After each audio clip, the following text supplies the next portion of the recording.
Build Back Better bill is passed.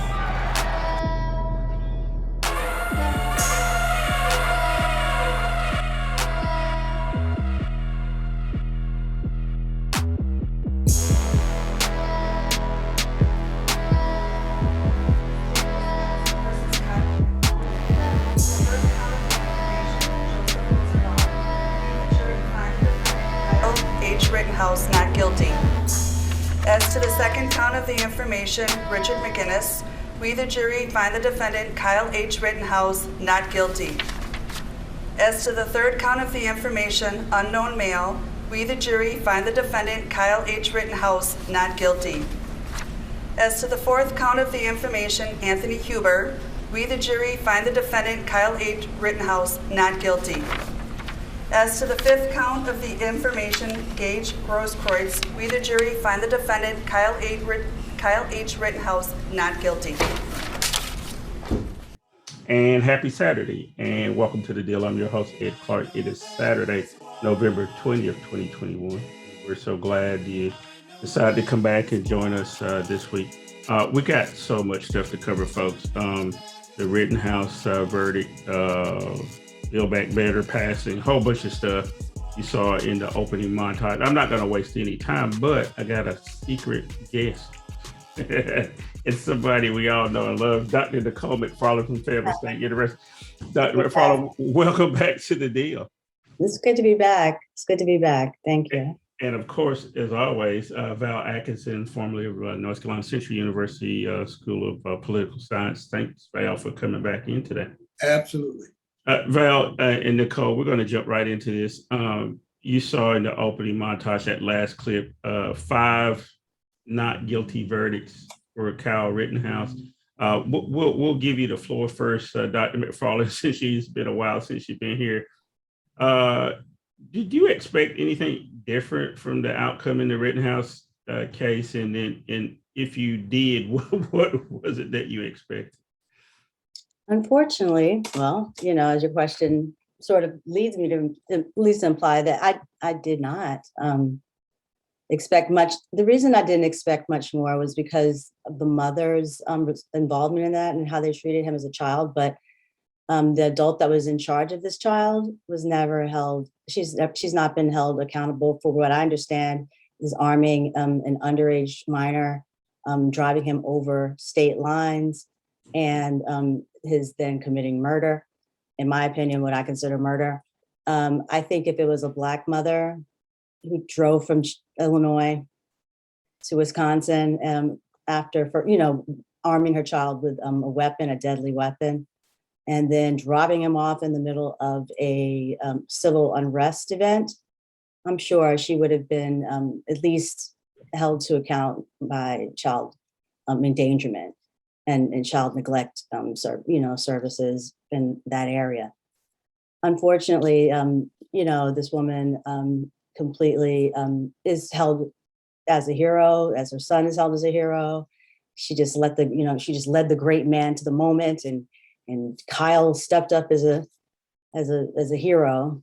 Obviously, I'm being facetious, but it's not something I'm surprised about. Actually, I was picking up a pizza. I have a gluten-free pizza thing I was doing, and I was picking it up, and and I happened to have to go to the bar to pick it up, and it was yesterday while the verdict was being read. And this older gentleman, he said he was 64, and he was saying, "Oh, it was just so much nicer before. I just wish, people are so angry now.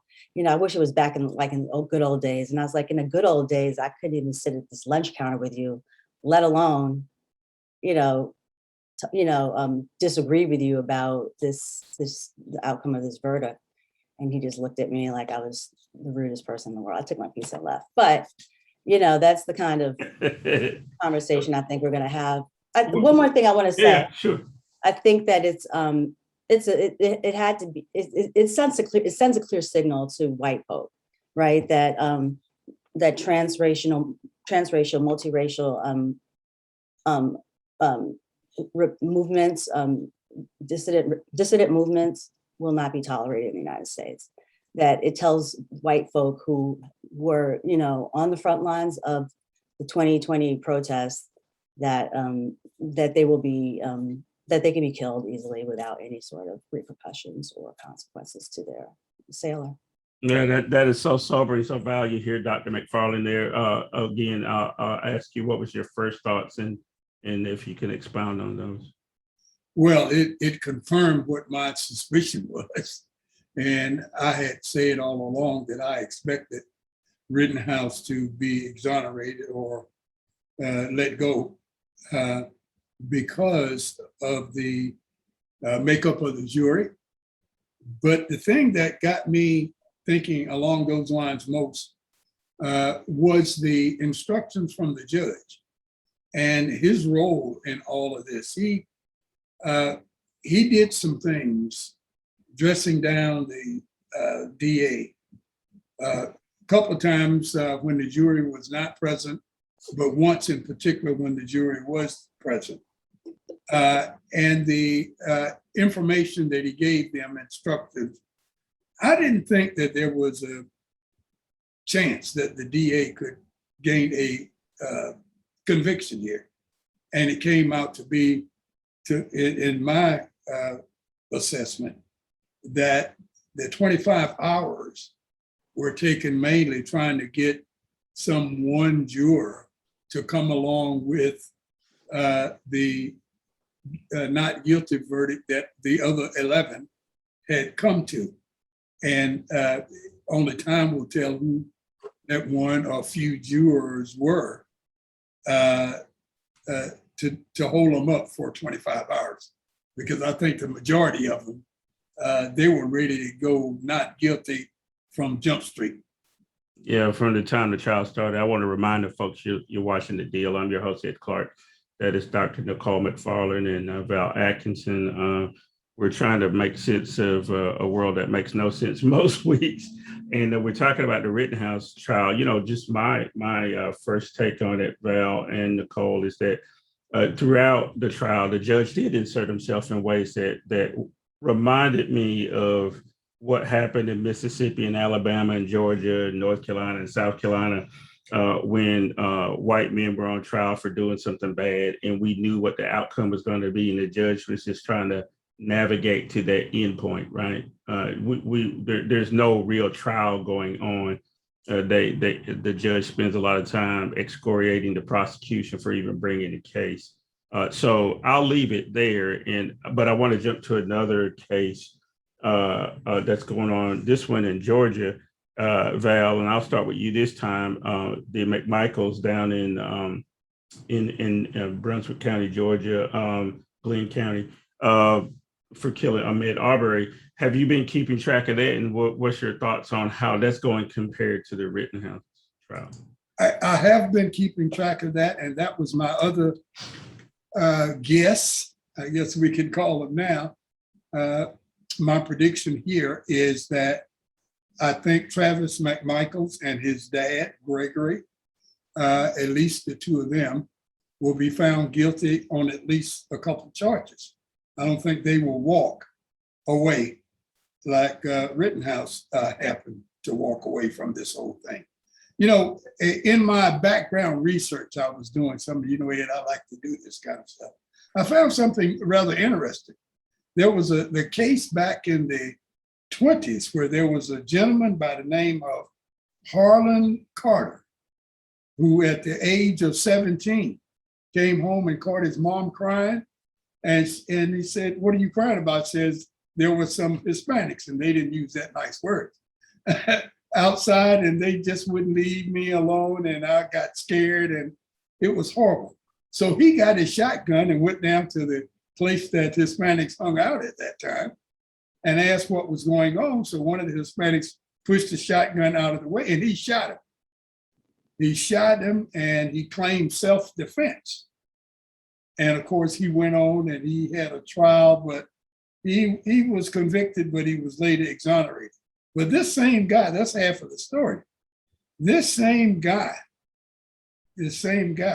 named Carter, Harlan Carter, he went on to be a part of the Border Patrol because that's where his dad worked. He ran that for a while.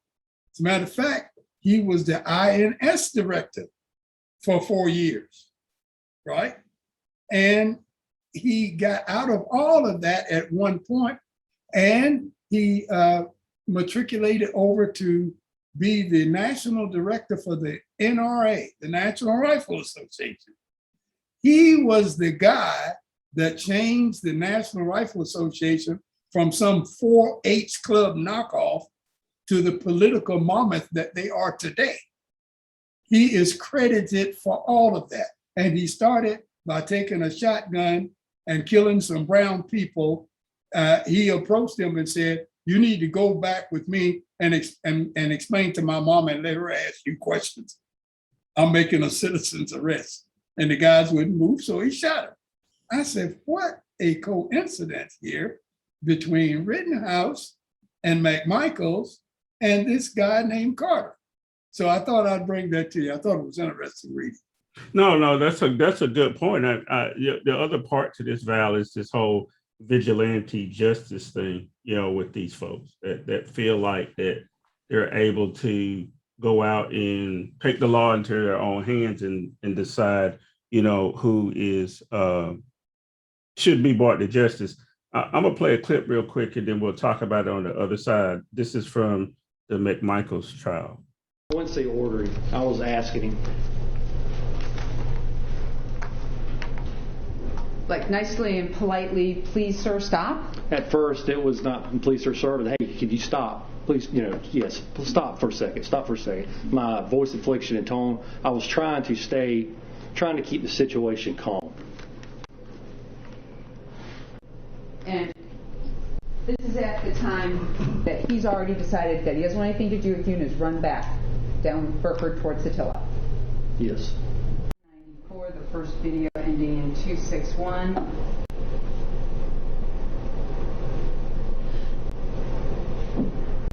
Is this what we have? Yes. You're backing up, and then he's running away from you. Yes, ma'am. And then, is this your truck pulling forward after him? It is. Yes, ma'am.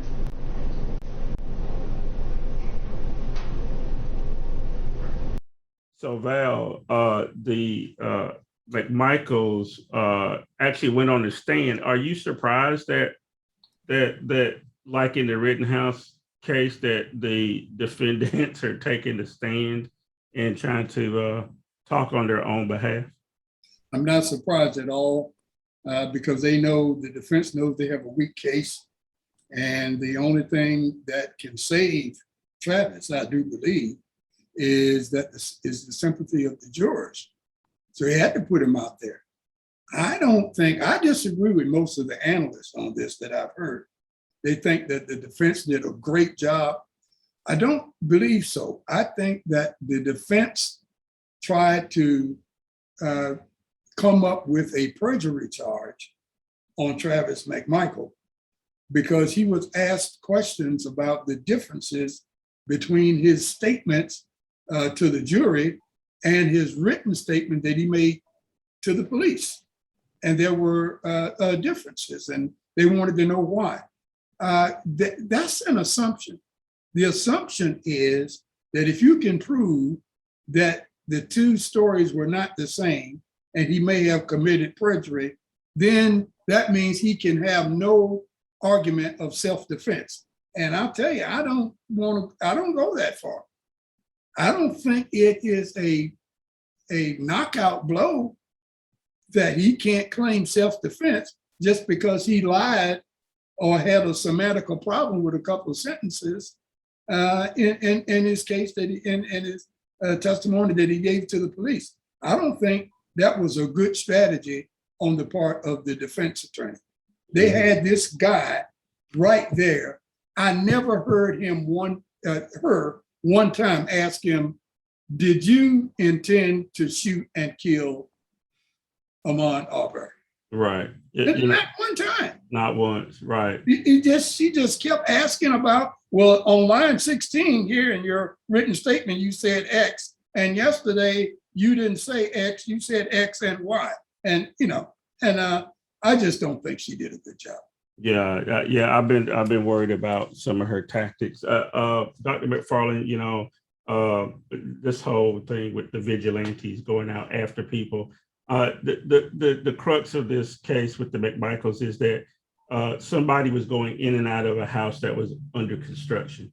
And when white people went in and out of the house, nobody called the police and nobody intervened. And it's clear that the McMichaels had some animus towards Black people. I don't know how you get around that. Oh, this is very clear.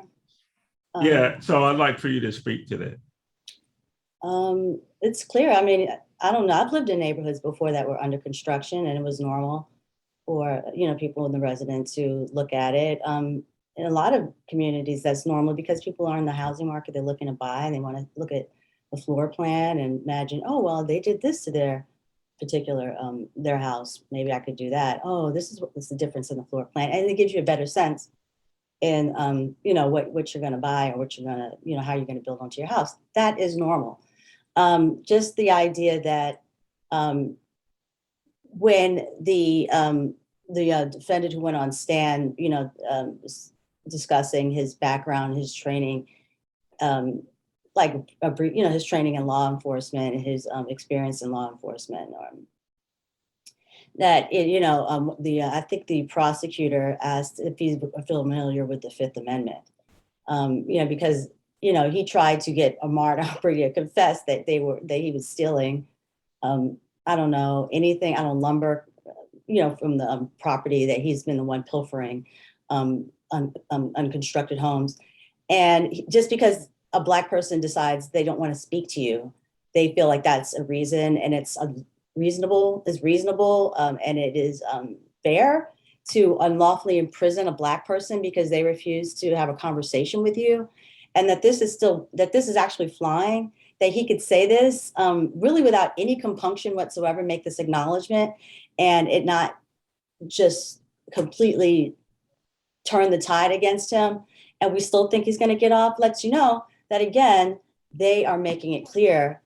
When I say they, the judicial, branch across, conservative judiciary is making it clear that Black people we're almost back to the days of Dred Scott or Plessy v. Ferguson, that there's no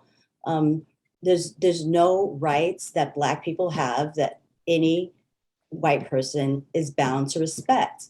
And it seems clear that the most basic tenets of the Constitution, the Bill of Rights, it does not apply. It simply does not apply to Black people in this country. We are the perpetual, I'd say, third-class citizen, because even when under LULAC, the Latin, when the Mexican American Association, when they argued to be part of the American corpus, they weren't considered Americans because of their Tex-Mex status and their heritage. They said, well, we are, but we may be a class apart. We're second-class citizens, but we're not them. Those third-class ones over there, right? And that's always the statement that is made. I always want to remind people of that constantly, that we were never even second-class citizens. Right, we're fighting for it. We're still fighting to become second-class citizens because we're arguing for civil rights. Yeah, I hear some music in the background, so that means we need to take a break. So when we come back, we're going to continue talking about criminal justice issues. We're going to talk about Julius Jones over in Oklahoma almost getting executed. We want to talk about the men finally getting exonerated in the Malcolm X case, and a whole bunch more. So stay right there. We'll be right back after this. It takes less than 1 minute to find out if you may have prediabetes. You can do it here. But I get it, you're busy, and busy people can't have prediabetes. I read that wrong. They can, okay? Just go to the site. It has been more than half a century since the assassination of civil rights leader Malcolm X, but now the Manhattan District Attorney is moving to exonerate two of the men convicted in the killing of an icon. A new investigation found that the FBI and the NYPD withheld evidence that might have cleared the men. 55 years after they were convicted of killing Malcolm X in a case that has long been shrouded in controversy, two of the men found guilty in the civil rights leader's assassination are about to have their convictions thrown out by the Manhattan District Attorney. Muhammad Aziz and Khalil Islam were sentenced to life in prison even though fellow Nation of Islam member and confessed killer Mujahid Abdul Halim, previously known as Thomas Hagen, denied their involvement. Today, lawyers for the two men are relieved by DA Cyrus Vance's decision, albeit a late one. What took so long? There's no doubt at all that this was the right decision for the DA to make at this point in time, but it's just as clear that this should have happened a long time ago. It never should have happened in the first place. Malcolm X, an icon and one of the most influential leaders in the Nation of Islam and African American community, was fatally shot on February 21, 1965, in front of his pregnant wife and 3 daughters at New York City's Audubon Ballroom as he was preparing to give a speech, just 1 week after he was firebombed out of his Queens home. He was only 39. And welcome back to our second segment of the deal. You don't want to know what we talk about in between during the break, folks. But I'm glad you're sticking around. You saw coming back in Malcolm X, a leader who was cut down too early, and there were some men convicted of his murder. And then, lo and behold, so I'll start with you, Nicole. Lo and behold, we find out that J. Edgar Hoover and the FBI told a lie, and the New York City Police Department lied. And 2 innocent men went to jail for a long time, even when the man who actually killed Malcolm X said they didn't do it. How does that happen in America, Nicole? I mean, it happens with some of the complicity of the Black community to some degree, right? Obviously, some complicity, because I believe when the self-trained journalist and investigator who uncovered the real murderer of Malcolm X found out that he had been actually living in the safe harbor of the Muslim American community in Newark for many years, right? And that was part of what exonerated the men who were just released. That was interesting because it was just something no one wanted to dig up. That was something even in the Black community, no one wanted to uncover. That was such a difficult thing. Now, to the extent that the American the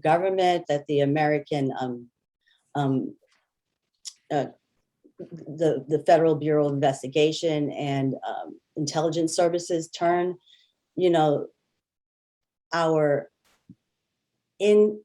our debates within our community as to what to do into deadly incidents.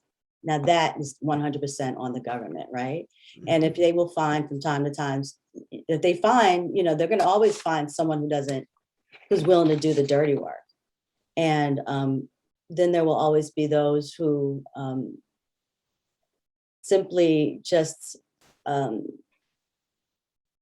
don't want to create a problem. And so there was a lot of knowledge from what I understand, the Muslim community for many years, and the nationalist community in New York that was aware of it. It was an open secret, but it was never brought to the fore until this Netflix documentary came out. Yeah, Val, Nicole raised some interesting points here. A lot of times movements are undone from informants, and those informants have to look like the people who are running the movement. Fred Hampton died as a result of there being informants giving the layout of the house to the Chicago Police Department so they could go and gun him down. So talk to me a little bit about this notion of how there's complicity within the community that will even work with somebody like a J. Edgar Hoover to undermine the movements, against Black folk. Well, it was a perfect timing for J. Edgar and the FBI, because we must remember that prior to Malcolm's death, his murder, that there was some conflict between Malcolm X and Elijah Muhammad and the NOI. And it was rife. The time was there for a lot of people to listen to the FBI, because the FBI always likes to have informants inside of movements in minority communities. You mentioned the Black Panthers and that sort of thing with Fred Hampton. And that's just one. They had them inside of the SCLC and SNCC and NCAA. There's never been a type of organization, minority, Black anyway, that the FBI didn't have or tried to have an informant. And these informants must be prepared to bite the bullet. They go to jail. Some of them have been killed. And, you know, the good soldiers in them, they keep quiet about it, about being an informant anyway. And that makes it worse for the rest of us because the FBI and those kind of people, they continue to do what they're doing. But having been a student and have read a lot about Malcolm X over the years, if you will recall, Ed, during our show, we had Ward Muhammad on our show on a quarterly basis. Ward Muhammad is the son of Elijah Muhammad. And we had him as a regular guest on our show for several years on a quarterly basis to bring up that report. We also had the first imam in the United States military that was stationed at Fort Bragg, North Carolina. And right after his installation, we had him on our show, Connections, to talk about what it meant to be an imam, to bring the Muslim presence to the United States Army and the United States military, so that they wouldn't have to go to, Muslims wouldn't have to go to Catholic services or Jewish services or something of that nature. But we've been following this for a long time. And we all have been following Malcolm X and the NOI and things of that nature. We never gave the FBI or J. Edgar Hoover a pass. We always thought that there was something going on there. We just didn't have the evidence and didn't know what it was, but we never believed the story that the FBI was trying to peddle to us. Well, you know, one of the things I wanted to bring up is that, you know, Amiri Baraka, I had a good I'd sit down with him at one point, who was from Newark, New Jersey, formerly Leroy Jones. And I wouldn't say we were friends, but we became acquaintances and we kept up with each other up until the time he died. And one of the things he told me the first time I met him was that they are still following us and they're still trying to infiltrate our groups. And I was with him and we were in a bookstore, and the bookstore is known for having books that the government didn't like. And this was well into the 90s, Val. It was like mid to late 90s. And we saw two men with suits on in this bookstore where everybody wore dashikis. And then so me and Amiri came around the corner and we heard a thud and the man's gun dropped out of his coat. And so Amiri turns around, he says, "You see, these motherfuckers are still following me." Which astounded me. You know, I'm in my probably late 20s, early 30s, thinking that we're in a better place in America. And the FBI was still following Amiri Baraka, who was an older man at that point and just needed to be left alone. What could he do at that point? But it crystallized to me how we are not free in America. I know, Nicole, you wanted to say something. I want to make sure.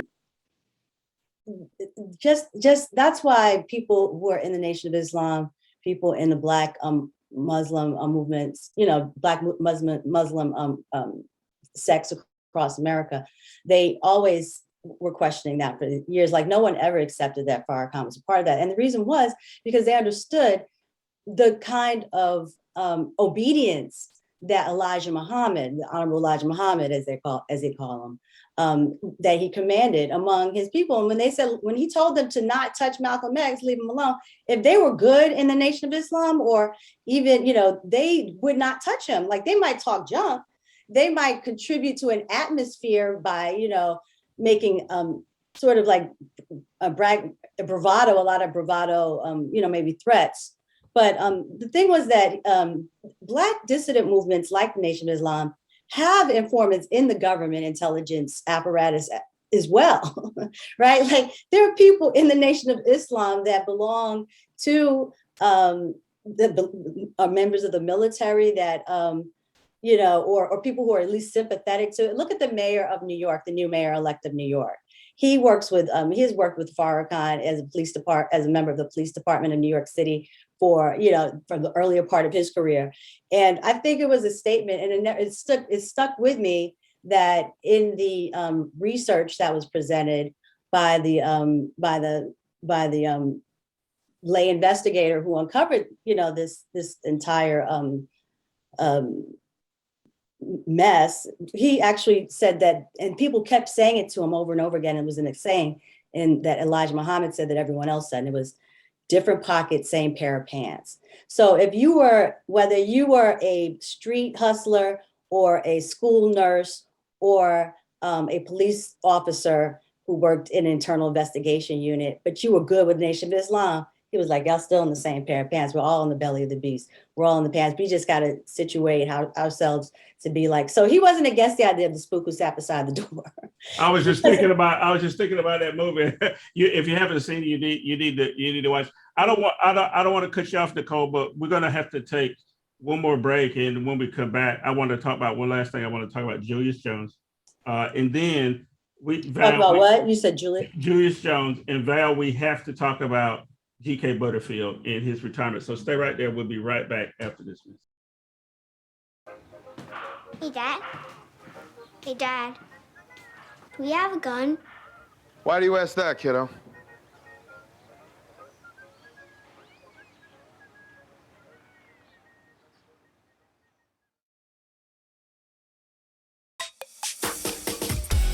This one's for the real ballers and shot callers, the sisterhood of women in tech.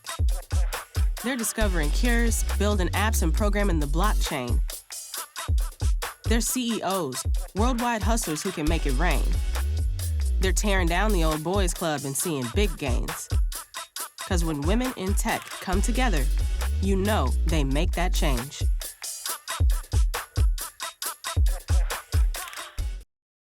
And welcome back to our third and final segment of the deal today for Saturday, November 20th, 2021.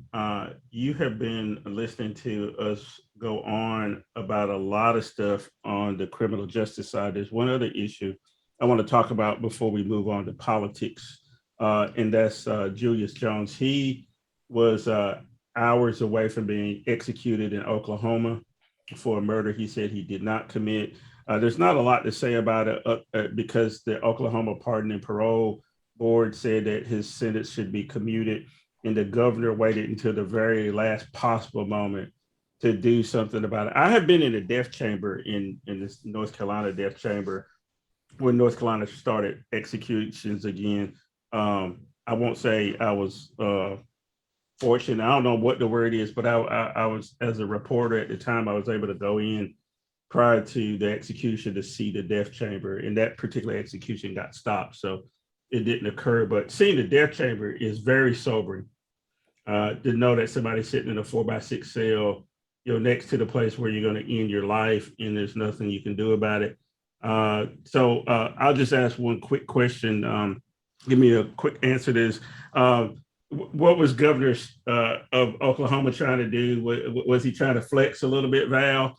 and try to show that he's still tough on crime, despite the fact that even the Republican-controlled parole board said that this young man's or now old man sentence should have been commuted? He was trying to play politics. He's still a political animal, and he knew that if he just knee-jerk went with the parole board, that some people on the right would not like it. And that if he, in fact, didn't listen to the parole board at all, lots of people on the left and in the middle wouldn't like it. So he called himself, playing the middle, and wait right up until the last minute and then go ahead and do what he was asked to do previously. And I think that it may have worked for him. He got a little popularity out of this. There are some people who think now that he did the right thing, and I think he finally saw the light, and well, that's all he wanted. And he still hadn't. The guy's still in jail and will be there until he dies. And that's why some of the people on his side saying it's not over yet. We plan to do some things to get him exonerated and get him out of jail altogether, because we still believe he's innocent, not just that he didn't deserve to die at the hands of the state, but we believe he's totally innocent. So we're glad that he did not get murdered by the state, but it's not over yet. Yeah, not over by a long shot. There's still some more. Dr. McFarlane, had you followed the Jones case? And especially his mother's response was so heartfelt. Well, can you hold on just a second? Let's play a clip of that, and then we'll come back and talk about it. Being on top of the world and being under the world. Yesterday, I felt like nobody, because of some of the things that happened, and I wasn't able to give my baby a hug from my baby. And today I feel like I'm on top of the world. I feel like dancing, shouting. Yes. You name it. Yes. I feel it. Yes. My cup is full. So that's Julius Jones's mother. Yeah, go ahead and. I certainly felt her sense of relief and hope, but also felt her deep sadness of not having to be able to really embrace her son over these last 20 almost going on 25 years, yeah. Mm-hmm. And it's just it's really heartbreaking, but I believe that if they've come this far and she keeps we keep pushing, that perhaps maybe he will be exonerated and will not have to complete his full sentence. Perhaps, I hope, maybe the governor is going to hand it off to the next governor or something. They do it in pieces. Maybe, I don't know, the way these politicians behave, and they always have some long game in mind. There's always a political reason to everything. It's unfortunate that this man's life has been caught up in this horrible whirlwind of politics. Luckily, he wasn't executed much sooner, but because of Oklahoma's botched capital punishment system, maybe we can still hope. We can have hope. Yeah. In a way, Oklahoma's ineptness probably saved his life. It gave him some more years to be able to fight this. You know what? We're going to switch gears drastically. We're going to talk about politics. And one piece of politics that's bothered me the last couple of days, Val, is we found out that G.K. Butterfield is not going to run for re-election for the U.S. House seat. He's a friend of this program. He's on connections on a regular basis. We know G.K., both of us know him personally. So it's a blow to North Carolinians. They don't even realize what he does for them. But politics is in the way. Let's look at the statement, part of the statement from G.K. Butterfield, and let's talk about it on the other side.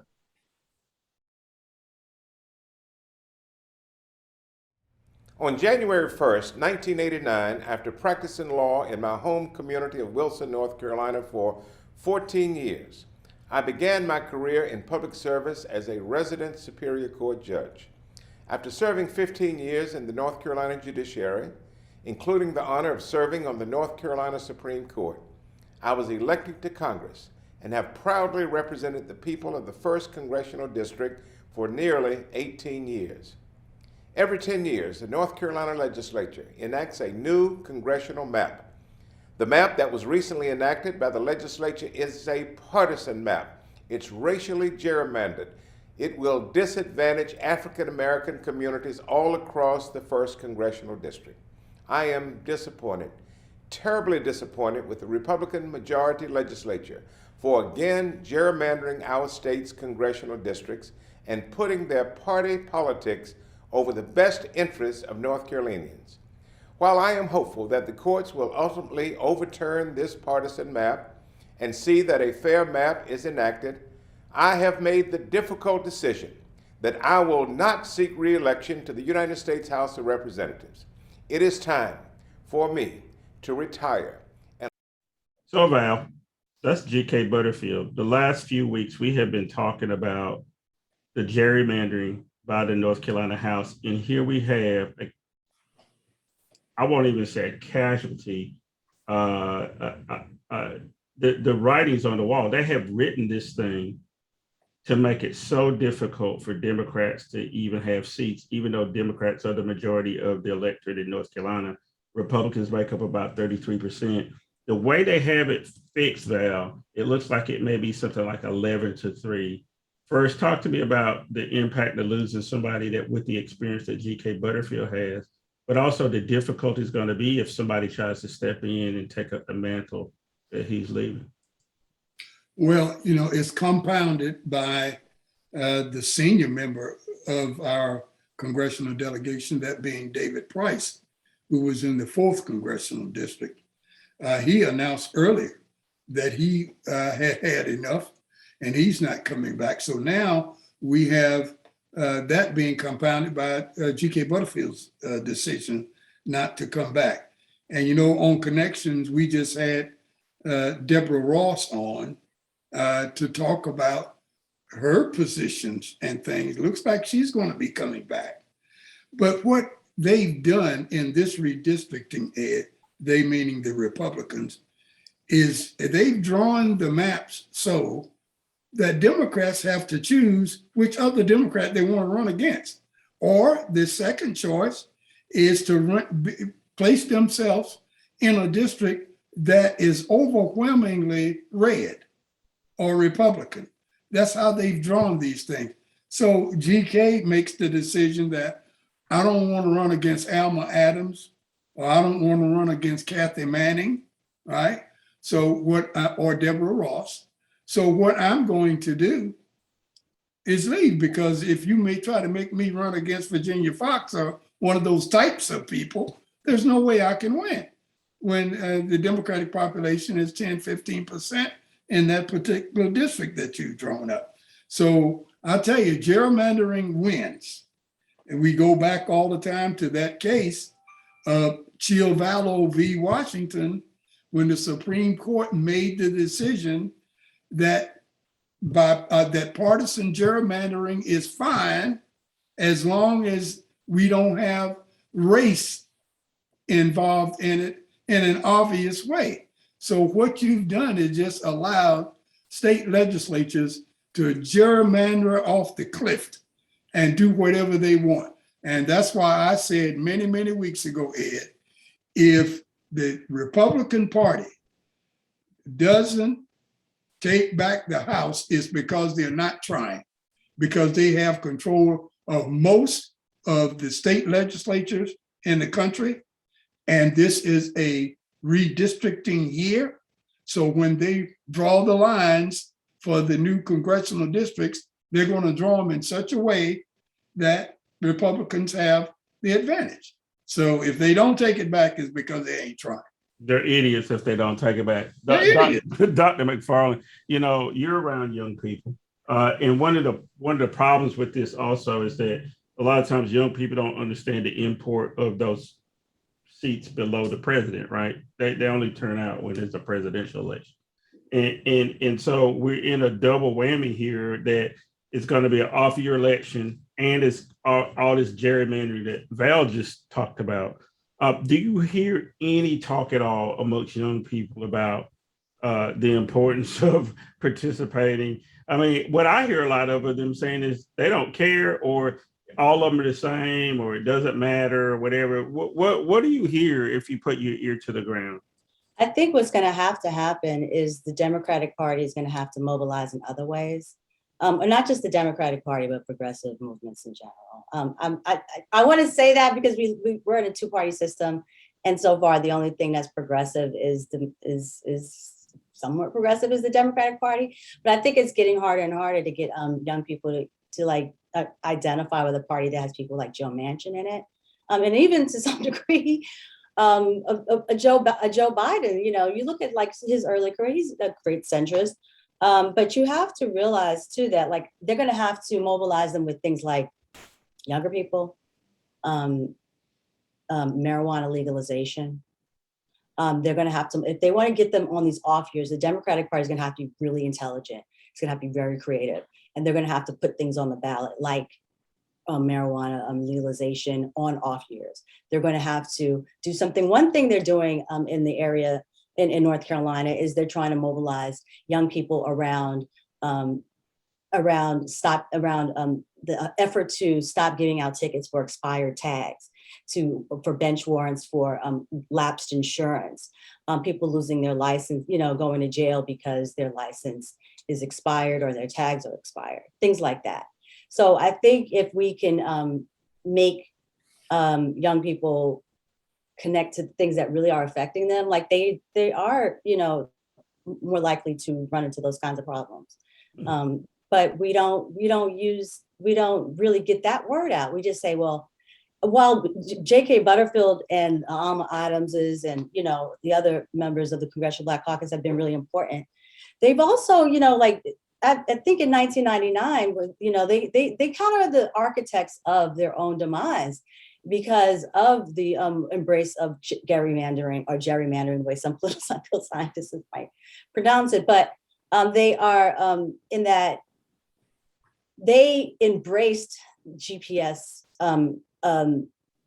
districting very early, whereas the larger Democratic Party, the progressive wing of the Democratic Party, was really against it. But because it was embraced and it was really the Congressional Black Caucus in many ways sided with the Republican Party 25 years ago, right? There continues to be this legacy where they knew that if it continued this way, that you would have less of a likelihood to have Black congressional representation in terms of descriptive representation, but you would have a harder time to get substantive progressive legislation and lawmakers in office, meaning people who necessarily don't fall across the line fall completely within the line of Democratic platform issues, but also have a lot of reach and crossover appeal, and also to bring in other issues that are not really on the plank, don't exist as planks yet in most Democratic Party politics. Well, I think a good segue into this whole progressive and where we stand for people who are on the left is the Build Back Better plan, Val. I want to play a clip of what happened over in the House the other night. Days are 213. The Build Back Better bill is passed. For House Democrats, loud cheers at the end of a long road, as this morning they passed President Biden's Build Back Better Act. The bill covers a host of major issues, combating climate change, providing universal preschool while slashing childcare costs for younger kids, expanding government health care coverage, and creating more subsidized affordable housing. In all, some $1.7 trillion in new programs and spending. Democrats provide money for that by increasing taxes on big corporations and the wealthiest Americans. Last night, after weeks of drama, the bill seemed on track for quick passage until the last Republican to speak, House Minority Leader Kevin McCarthy, took the floor. Every page of all this new Washington spending will be paid for or borrowed from you, the American hardworking taxpayer. Technically given 1 minute to speak, as a party leader, McCarthy has the right to go as long as he likes. He turned that 1 minute into 8.5 hours of speaking against the Build Back Better Act, breaking the record set by Pelosi for the longest speech on the House floor. It made history and instantly internet memes. From the House cloakroom next to the chamber, Democratic Congresswoman Alexandria Ocasio-Cortez took to Instagram to mock. Look at all of those different colored ties and haircuts. I have never seen a more diverse Republican Party than the one behind Kevin McCarthy right now. So Val, people are clapping, Nancy Pelosi hits the gavel, Build Back Better passed. Then Kevin McCarthy goes on his 8 hour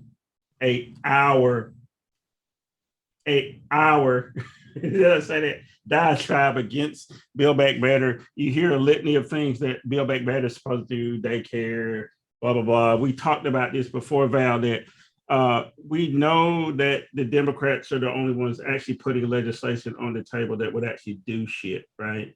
Republicans are always wanting anti-stuff. They want to eliminate abortion. They want to eliminate, gay marriage, whatever it is. They're the polar opposite of those progressive policies. But the Democrats have become held hostage to those centrist Democrats, those ideas out of the Bill Clinton, neoliberal group, that kind of were the DLC folks, right? Talk to me first about this legislation, because it's still going to get beat up over in the Senate. Joe Manchin, who Dr. McFarlane mentioned, and Kristen Sinema, who we talk about almost weekly on this program, are not going to let it go softly into the night. They're going to have a lot to say about that, what comes out of the Senate. First, talk about Build Back Better. What does it do for us? And then what will actually emerge from the Senate? Bill, this gets to the core of Democratic problems in the 21st century, that I don't think enough Democratic strategists who have the ear of our Democratic leaders really aware of what's going on. You were talking to Dr. McFarlane a few seconds ago about the feelings of the students and those kinds of things. I remember when I was in the classroom and we were talking about surveys and questionnaires and polls and how to conduct these kinds of things. And the thing that students always get hung up on is independent variables and dependent variables. And I try to tell them, when we're talking about immutable traits, things that you can't change, right? They are independent variables, like, your race, your age, and things like that, your gender, your birth gender, and that sort of thing. But when you're talking about how you feel about abortion, when you talk about whether or not reverse discrimination, reverse racism is alive and well, and whether or not Blacks still get too much affirmative action, those are core things. Those are the things that motivate people to come out and vote. And I don't care how many bridges you build or how much money you put in medical leave, you're not going to change persons' core values over that. And that's what too many Democrats don't understand. They really think if they go out and tell people, look, you're going to be able to make sure we can argue about how much money people spend on prescription drugs. And you're going to have daycare starting at 3 and 4 years old for everybody, and so forth and so on. And this guy is sitting there thinking, I'm tired of being fired because they had to hire another Black guy. So you can build all the bridges you want. I ain't voting for no more Democrats that's getting me fired from my job because they got to hire a Black guy. Democrats refuse to believe this is a reality. And there are too many people, white people, who think that way. And you can sell as many Build Back Better plans as you want. A lot of them ain't buying it, okay? And if we put all of our eggs in that basket, that people are gonna say, oh my God, look what we've got. Let me go vote for the Democrats. They're doing things for us. You need to wake up and smell the coffee, guys. Yeah. That ain't reality. And that's why we keep losing all of these races. Republicans found out a long time ago, and I'll leave you with this metaphor here. You can run around in front of the group and declare yourself the drum major because you figured out exactly what the group is about. Or you can get on the doggone caboose of the train and drag your feet to slow it down. Democrats need to get off the caboose, dragging your feet, and run out in front and be leaders. Be leaders and tell people this is the way we need to go. This is what we need to do. Instead of playing these offshoot stuff of, I'm gonna build you a better bridge. I'm gonna make it so that you can get to work faster. I'm gonna clean up the air, make sure you don't drink water out of lead pipes and that sort of thing. And I ain't gonna worry about what you feel about abortion and what you think about affirmative action. I ain't gonna worry about that kind of stuff. I'm gonna just build you bridges and you're gonna come vote for me. Yeah, because Amen.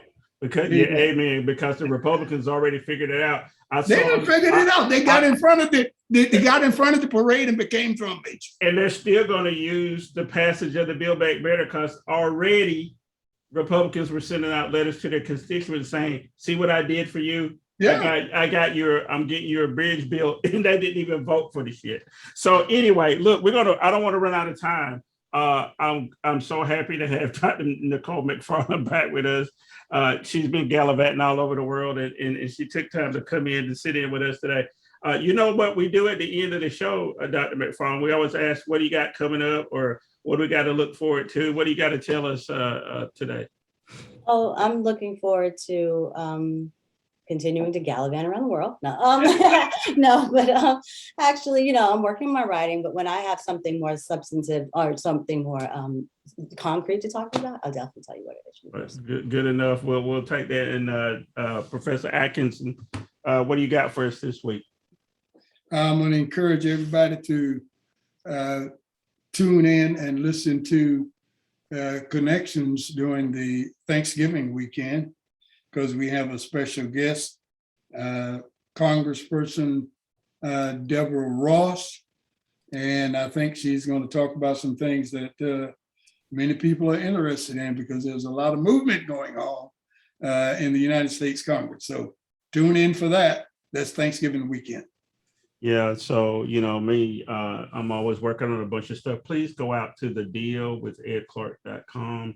My column this week is it's entitled 1619, the year America really started hating Black people. And you'll understand the title once you read the piece. But what made me write it is this is my life. I was listening to some old speeches, and one on Martin Luther King's speech, and it was the speech called Birth of a New Nation. It's from 1957. And in the third paragraph, he leads off with, in 1619, that's how the paragraph starts. And in the speech, he was trying to explain why Africa was in such a mess, but also why Black Americans were connected to Africa. And it all started in 1619 with the slaves arriving in Jamestown, and then America needing more slaves, which led to the colonization of Africa and the importation of slaves into America. And he asked the question, why do white people not want to deal with the history starting in 1619? So read that piece on The Deal with edclark.com on the way out. You're going to hear part of that speech. So what you need to do is go do something good for somebody today, and then come back next week and we'll do this all over again. You've been watching The Deal. Thanks a lot. Bye. You remember it started in America in 1619. There was a big scramble for power in Africa. With the growth of the slave trade, there came into Africa, into the Gold Coast in particular, not only the Portuguese, but also the Swedes and the Danes and the Dutch and the British. And all of these nations competed with each other to win the power of the Gold Coast so that they could exploit these people for commercial reasons and sell them into slavery. Build Back Better bill is passed.